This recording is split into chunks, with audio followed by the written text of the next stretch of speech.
সবাইকে স্বাগতম। আমি আছি আপনাদের সাথে শেখ শাহিদুল ইসলাম। আমি আজকে আপনাদের অসমতার অঙ্কই করব। গত ক্লাসের অসমতার অঙ্ক করেছিলাম। এই অঙ্কগুলো আজকে দেখেন আবার আমরা করতে চাই, কারণ কিছু অঙ্ক করা হয়েছিল, আরও কিছু অঙ্ক রয়ে গিয়েছে। সে অঙ্কগুলো আমরা করব 6.2 এর। নিশ্চয়ই আপনাদের HW দিয়েছিলাম, HWগুলো সবাই করেছেন হয়তোবা। স্কুল খুললে টিচারকে দেখাবেন। এখন আমি আপনাদের আরও গুরুত্বপূর্ণ অঙ্ক করব, সেটা হচ্ছে 2 নম্বরের অঙ্কটা করব। আপনাদের বইয়ের 2 নম্বরের অঙ্কটা, এটাও প্রশ্নের অঙ্ক। তা প্রিয় শিক্ষার্থীরা সবাই বই বের করছেন আশা করি। সবাই বই দেখেন, বইয়ে লেখা আছে দেখেন। একটি বোর্ডিংয়ে রোজ 4x কেজি চাল এবং x-3 কেজি ডাল লাগে, এবং চাল এবং ডাল মিলে 40 কেজির বেশি লাগে না। এখন বলছে 40 কেজির বেশি লাগে না, তার মানে 40 কেজি লাগতে পারে অথবা তার থেকে কমও লাগতে পারে। আগেরটা বলছিল কম, আর এটা বলছে বেশি লাগে না, তার মানে এর সমান অথবা এর থেকে কম লাগবে। তাহলে গত যে অঙ্কগুলো করছিলাম গত ক্লাসে, ওই অঙ্কের মতোই। তারপরে আপনাদের দেখেন বুঝতে পারবেন সবাই। তাহলে চাল লাগে কত কেজি, আমাদের এখানে লিখব চাল এবং ডালের পরিমাণ। তাহলে চালের পরিমাণ আমরা এখানে প্রথমে লিখি, দেওয়া আছে। সবাই লিখতেছেন তো? দেওয়া আছে চালের পরিমাণ, চালের পরিমাণ 4x কেজি,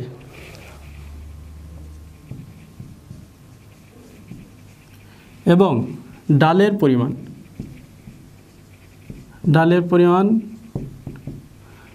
পরিমাণ বানান করে লিখি x-3 কেজি।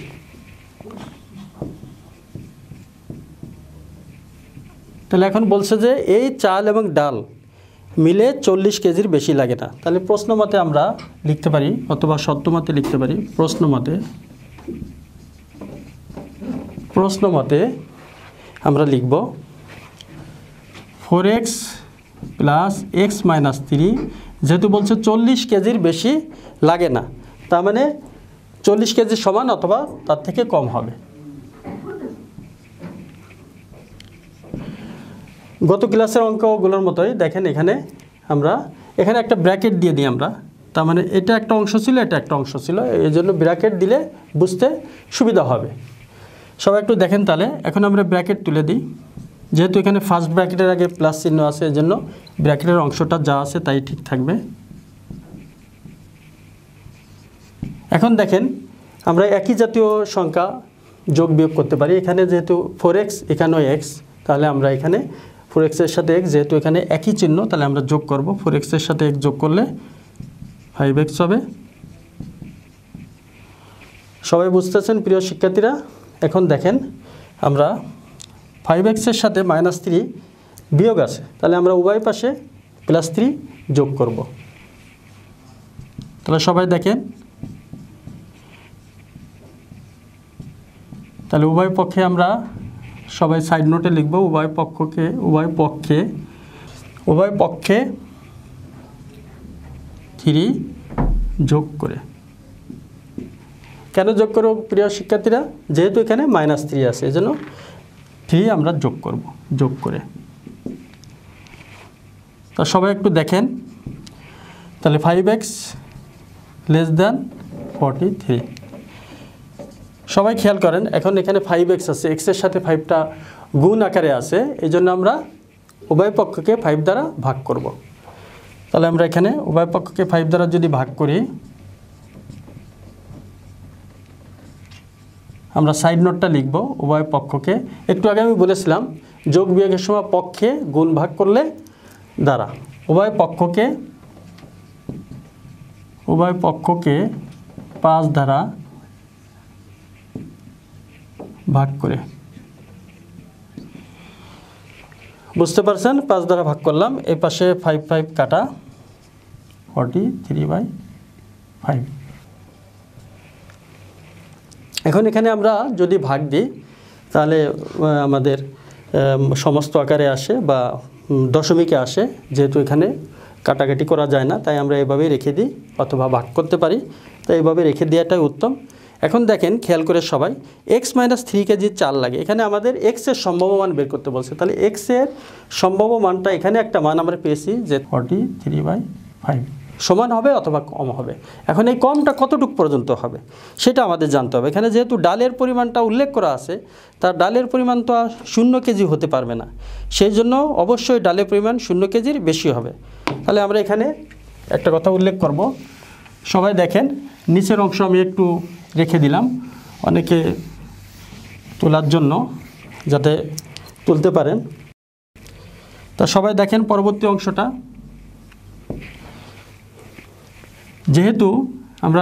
যেহেতু লিখব যেহেতু ডালের পরিমাণ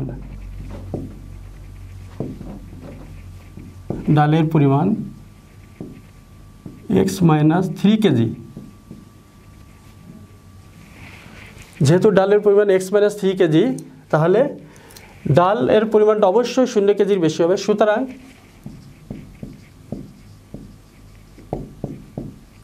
ডালের পরিমাণ, যেহেতু এখানে আমরা ডাল আমাদের কিনতে হয়েছে, ডালটা 0 কেজি হতে পারে না, সেজন্য অবশ্যই ডালের পরিমাণটা 0 কেজির বেশি হবে। তাহলে ডালের পরিমাণ, সুতরাং ডালের পরিমাণ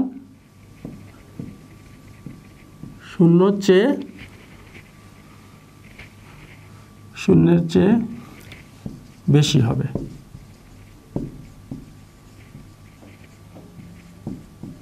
অর্থাৎ আমরা কি লিখব, x - 3 গ্রেটার দ্যান 0। তাহলে x - 3 গ্রেটার দ্যান, অর্থাৎ ডালের পরিমাণটা 0 কেজির অবশ্যই বেশি হবে। তা বা দিয়ে আগের মতো আমরা যেহেতু এখানে -3 আছে, তাহলে আমরা উভয় পাশে 3টা যোগ করব। সবাই বুঝতে পারছেন নিশ্চয়ই।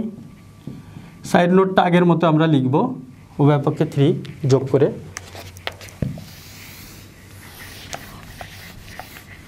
তাহলে সবাই দেখেন x গ্রেটার দ্যান 3, তাহলে x এর মানটা আমরা 3-এর থেকে বেশি হবে, তার মানে ডালের পরিমাণটা অবশ্যই 3 কেজির বেশি। তাহলে সুতরাং x এর সম্ভাব্য মান আমরা লিখব, x এর সম্ভাব্য মান,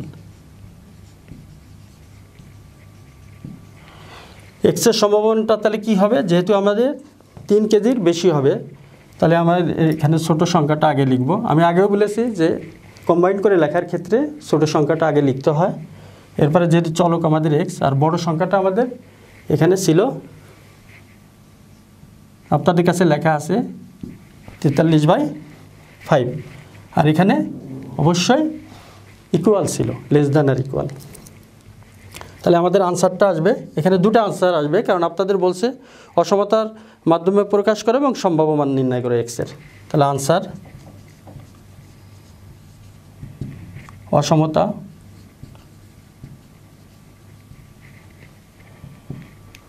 অসমতা আমাদের এখানে আসবে, আপনাদের কাছে নিশ্চয়ই লেখা আছে 4x + x - 3 less than equal, এখানে আমাদের প্রশ্নে উল্লেখ করা আছে 40 এবং x এর সম্ভাব্য মান, এবং x এর সম্ভাব্য মান 3 less than x less than equal 43/5।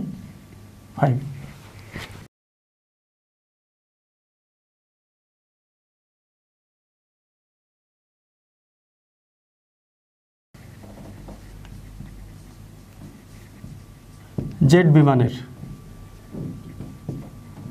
বিমানের উড্ডয়নের প্রয়োজনীয়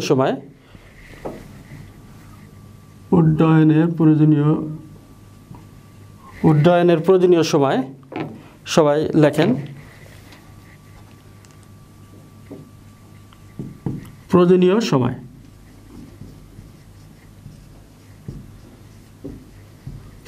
সময় টি ঘন্টা লিখব আমরা, সময় টি ঘন্টা। যদি প্রশ্নে সেকেন্ড থাকে তাহলে আমরা সেকেন্ড লিখব, টি ঘন্টা। আর কি দেওয়া আছে, জেট বিমান দেওয়া আছে, জেট বিমানের সর্বোচ্চ গতিবেগ ঘন্টা দেওয়া আছে,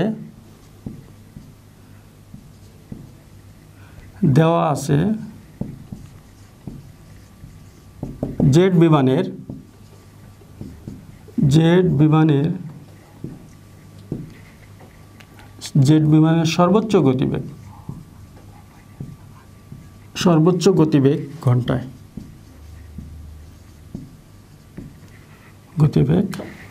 জেট বিমানের সর্বোচ্চ গতিবেগ 900 কিলোমিটার পার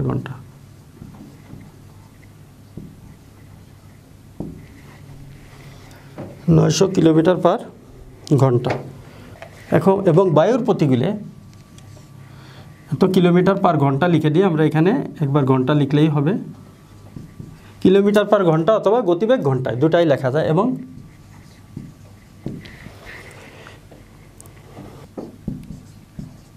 বায়ুর ঘন্টায়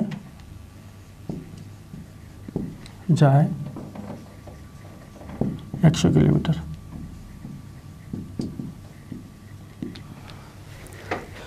তাহলে আমরা এখন যেহেতু আমাদের মূল বেগটা 900 কিলোমিটার আছে, যেহেতু প্রতিকূলে আছে, তাহলে আমরা লিখি যে বিমানটির,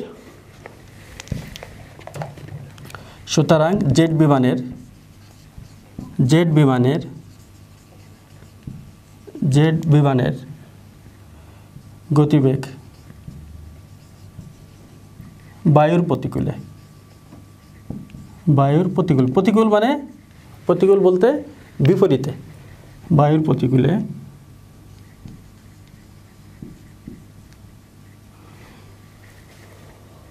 লিখব আমরা 900 মাইনাস 100, যেহেতু প্রতিকূল এজন্য এত কিলোমিটার পার ঘন্টা।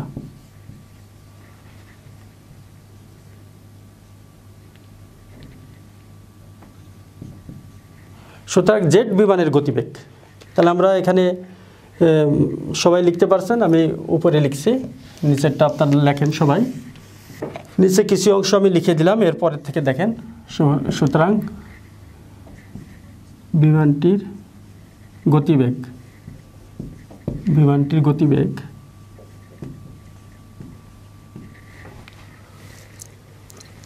সবাই একটু খেয়াল করে দেখেন। ঢাকা থেকে সিঙ্গাপুর বিমানপথের দূরত্ব 2900 কিলোমিটার দেওয়া আছে। জেট বিমানের সর্বোচ্চ গতিবেগ, সবাই একটু অঙ্কটা আবার দেখেন, গতিবেগ ঘন্টায় 900 কিলোমিটার, কিন্তু ঢাকা থেকে সিঙ্গাপুর যাওয়ার পথে প্রতিকূলে, এই জন্য আমরা দেখেন এখানে বিয়োগ করেছি। সবাই একটু খেয়াল করেন। তাহলে বিমানটির গতিবেগ 2900/t কিলোমিটার পার ঘন্টা। তাহলে প্রশ্নমতে আমরা লিখব, এটাও গতিবেগ, প্রশ্নমতে আমরা লিখব। তাহলে প্রশ্নমতে এটাও গতিবেগ, তাহলে এই দুই গতিবেগের মধ্যে আমাদের সম্পর্কটা হবে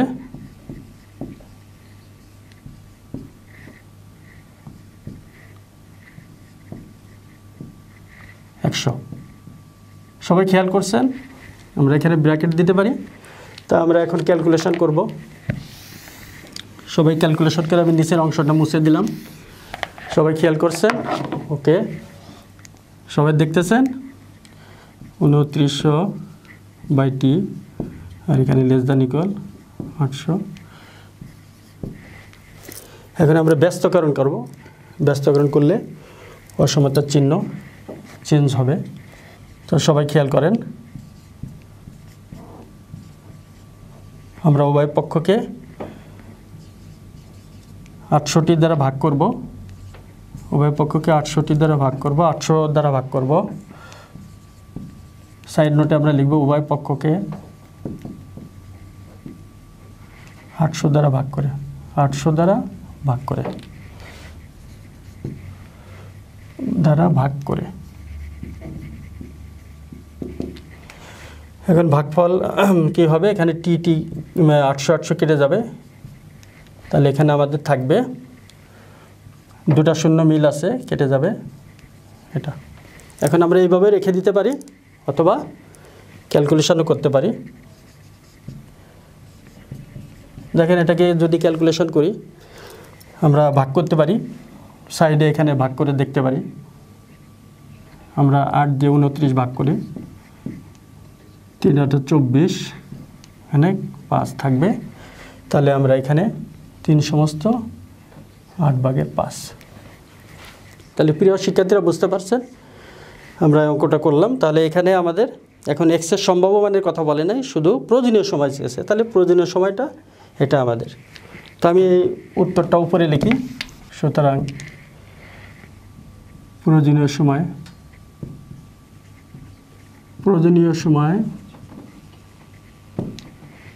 টি ঘন্টা হলে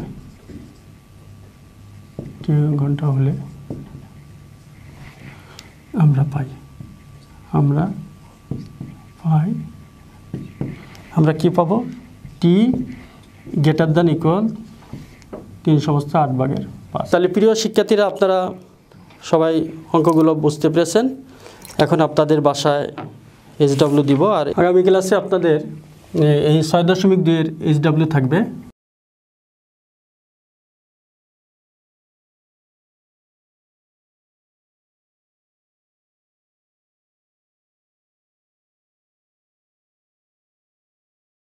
আর আপনারা এই HWগুলো অবশ্যই স্কুল খুললে টিচারকে দেখাবেন। তা সবাই ভালো থাকেন, আবার দেখা হবে।